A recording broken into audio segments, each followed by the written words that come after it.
Well, has it occurred to you that some of the big companies, the multinationals, are far more powerful than any government?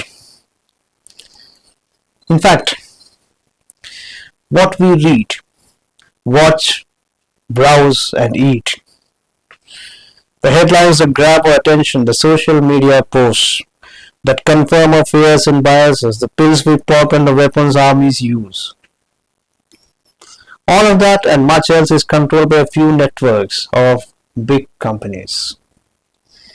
They have far more influence than any government, yet we barely think about them. Joe Biden had once said something about a tech industrial complex, but that's just one part of the story. But whenever we make a purchase, the vendor asks you for your mobile number. We give it away freely, but seldom do we realize that we are participating in a huge global exercise. The facts are just startling because we never know who is really ruling this world. Let us look at it through the looking glass.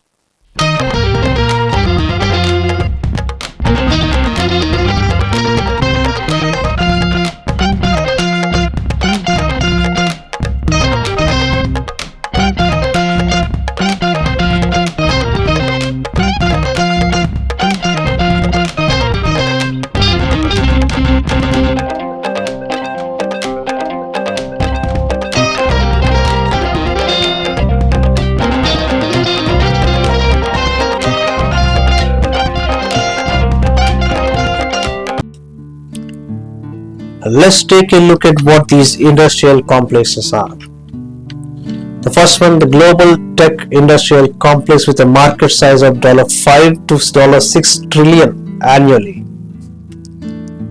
Dominated by large technology firms, social media platforms, and algorithm-driven businesses that profit by manipulating user behavior. Now, these are having a combined market value of major tech companies like Apple, Microsoft, and Alphabet often exceeds $10 trillion, but their annual revenues and thus their direct contributions to the global economy are closer to $5 to $6 trillion. Now, the moral complexity here, while enabling unprecedented connectivity, innovation, and convenience, this complex also profits from exploiting user data, creating addictive platforms, and perpetuating digital divides. Algorithms that encourage polarizing content or harmful behavior can maximize engagement but come at a social cost. Now, the top countries here, the number one, US, home to Apple, Microsoft, Google, and Amazon, leading innovation in software, cloud computing, and of course artificial intelligence. Number two is China, with firms like Humour, Alibaba, Tencent, and ByteDance leads in short video sharing apps and telecom infra. Number three is South Korea. Thanks to Samsung and SK Hynix, a leader in consumer electronics and mobile technology. Now let us look at the global military industrial complex with a market size of $2.5 trillion annually.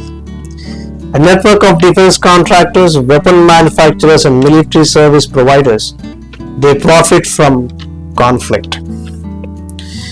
And what exactly is the moral complexity? While much of the spending is justified as defensive, the profitability of this industry increases with prolonged conflict, arms races, and even destruction. So that is precisely where the conflicts happen, and the conflicts sustain themselves. Now the top countries, number one, US, the world's largest defense spender and a leader in advanced weapons systems. Number two, China, rapidly expanding its military capabilities including in naval assets, cyber defense, and missile technology. Number three is Russia, a top exporter of military hardware known for advanced missile systems and air defense technologies. Let's move on to global arts and entertainment industrial complex.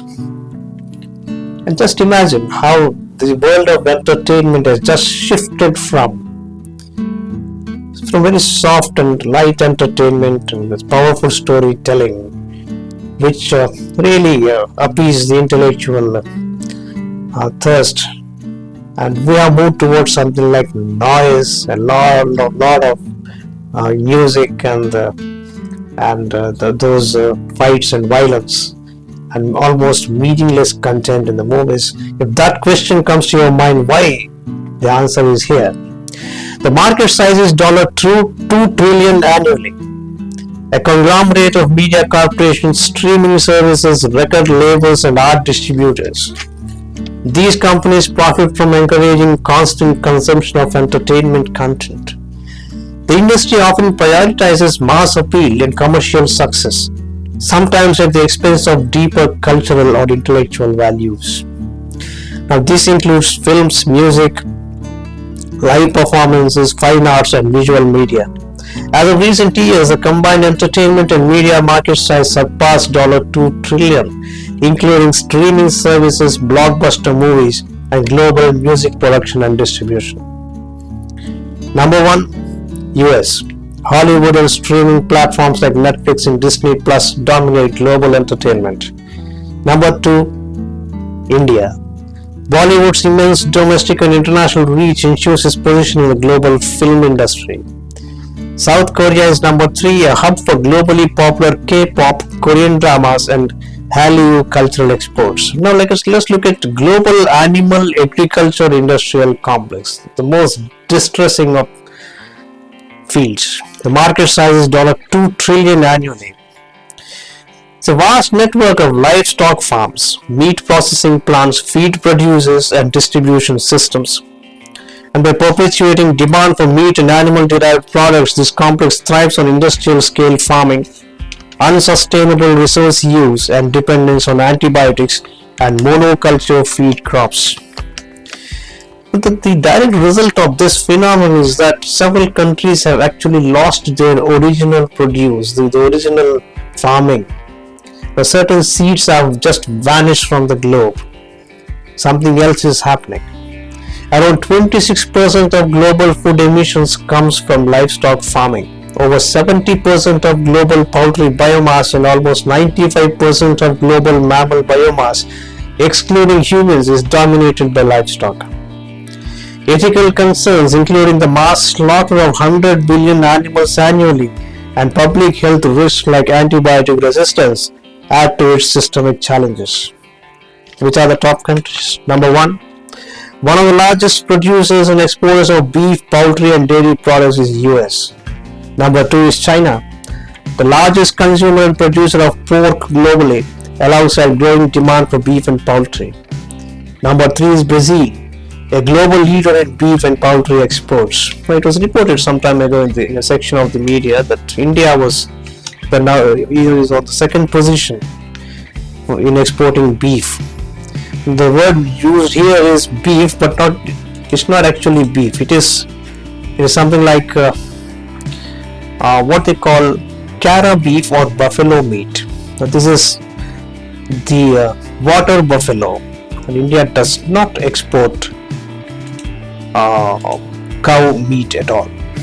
Let us look at the global pharmaceutical industrial complex. Now, this is a cycle. Like you decide what people have to eat, and then you come back to the medicine, convert that into an industry, and create trouble here also. The market size is $1.5 trillion annually. It's a system of pharmaceutical companies, biotech firms, and healthcare distributors that benefits financially when people are chronically ill or reliant on ongoing medication. This profit motive can prioritize lifelong prescriptions and high-cost medications over affordable one-time solutions. This is a form of crisisonomics where ongoing challenges generate the demand that keeps the industry thriving. Now, the complexity here is that the same industrial complex that saved lives also caused the opioid crisis in America. This dual reality highlights a tension between innovation and risks of profit-driven practices. Now, which are the top countries? Number 1 is the US, home to Pfizer, Moderna, and Johnson & Johnson, driving innovation in global sales. Number 2 is of course Switzerland. Giants like Novartis and Roche are leaders in specialty drugs and oncology.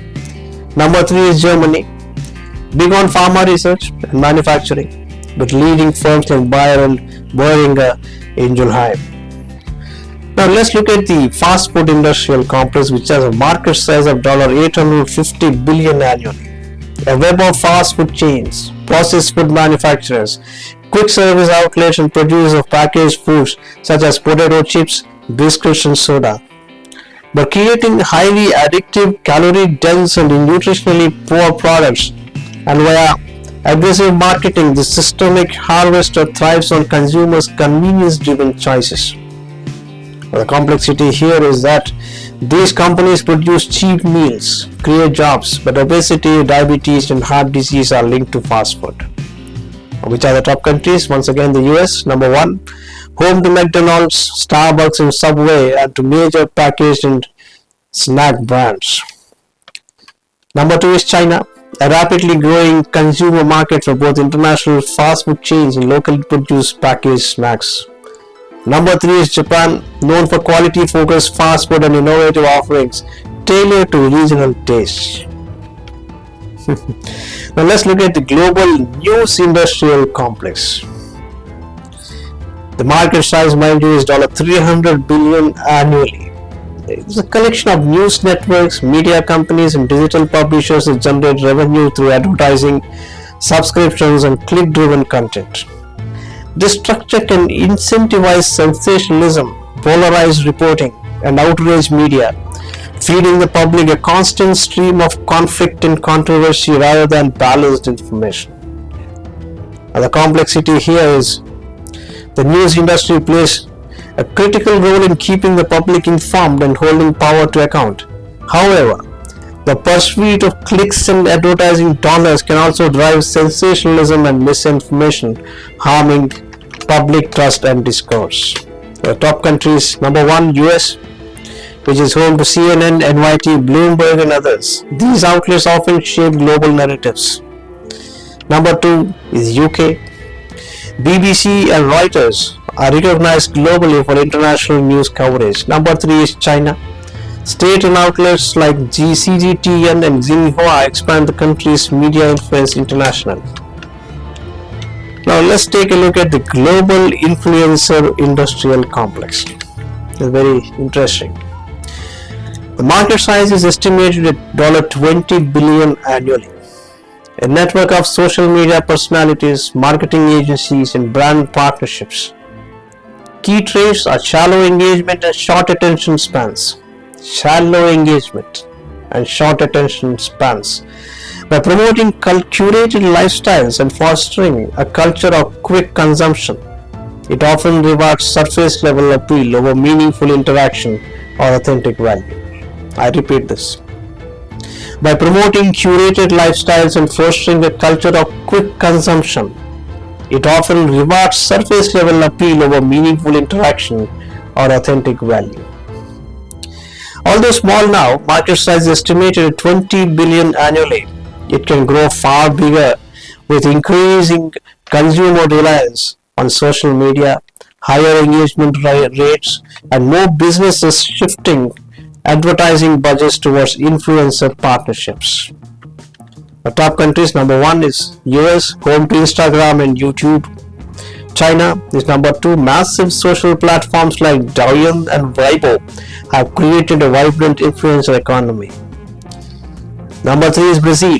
With a strong creator community, it's a Latin American leader in influencer marketing. Well, at the end of the day, you might wonder who is really ruling the world, but beyond this, let us see what is ruling this world.